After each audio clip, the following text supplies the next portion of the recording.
Hi witches! So today we are delving into the next element in our series, and that is the element of fire. I really like using fire in my personal practice because of like the very destructive and cleansing nature of this element, so I'm going to jump right in and we're going to talk all about it. Okay, so the direction fire is associated with is the south, so if you have tools that are associated with fire, you can put them on the southern facing direction of wherever your altar space is. Again, not necessary, but if that is something you want to do, you can. A lot of Wiccans kind of set their altars up that way. The energy that is associated with fire is creative energy. So just as the earth was receptive and water was receptive, fire and air are more creative. So there's more energy with those spells, like very like kinetic energy that is associated with fire spells versus, you know, potential energy if we're talking in the world of physics, that is associated with like the earth and water elements. The zodiac signs that are associated with fire are Aries, Leo, and Sagittarius, so these people often have very passionate personalities.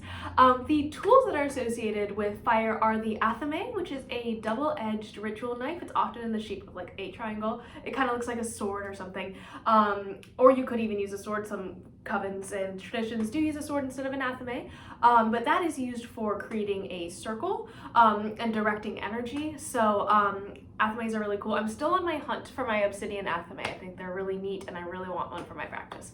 And then the other tool is candles, which I'm going to be talking a lot about in the next couple days, so get ready. It's one of my favorite topics to talk about. So yeah. There are some crystals that are associated with the element of fire, so if you aren't able to light candles or have fire in like your, you know, sacred space, you can have these crystals to kind of lend that same fiery energy, and that is ruby, agate, pumice, which is actually really cool because it comes from volcanoes, carnelian, fire opal, tiger's eye, and a lot of jaspers are kind of red in color, so those ones as well. So the ritual work that is most associated with the element of fire is any ritual work involving creativity, freedom, change or transformation, sexuality, love, sex, power, banishing, and breaking bonds. So we're going to talk a little bit more about that in just a second, but I just wanted to give you a brief overview about this element, and hopefully you can like build a correspondence table from that. So now that we've had an overview of the element of fire, let's chat about some ritual work a little bit more in depth.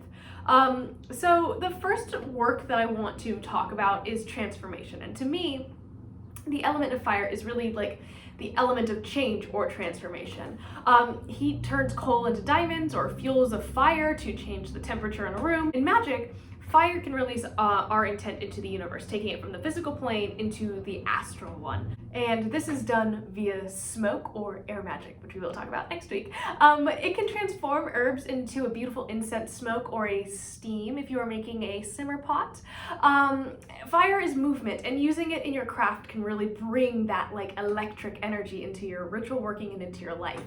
So transformation is like an amazing property of this element. Next one I wanted to talk about is cleansing. So fire is a great element for cleansing metal items, but swiftly passing a like metal piece of jewelry or a ritual knife through a flame of a candle is a beautiful way to ritually purify a tool before using it. I've also personally passed some like small glass jars over the candle, like the flame of a candle, really quickly, just to use fire as a purifying element. So that's just another option. Just be really careful whenever you are working with fire. It can be really destructive too, but it's good for cleansing in that like it physically can remove something from your life, right? I love ritually burning pieces of paper. If you've been on this channel for long enough, I'm sure there's been like a ton of times I'm just like, just write it down and burn it. But like writing it down on a piece of paper or bay leaves can really get your intention out into the universe, right? It's like a great physicalization of your intention and like really legitimately dispersing it, right?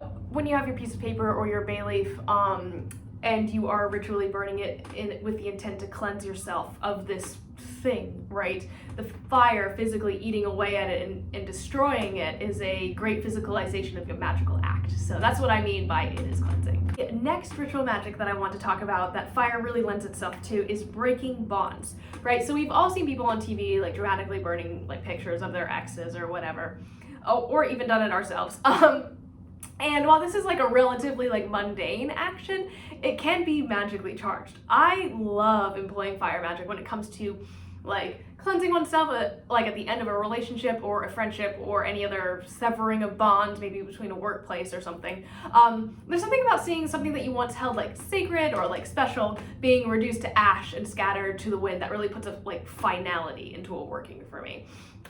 I think that with magic and spellcraft, it is crucial, especially at the beginning of your path, to have a physical representation of the thing that you want to happen. Like, I think visualizing it and seeing it is really, really important to like setting your intention, right?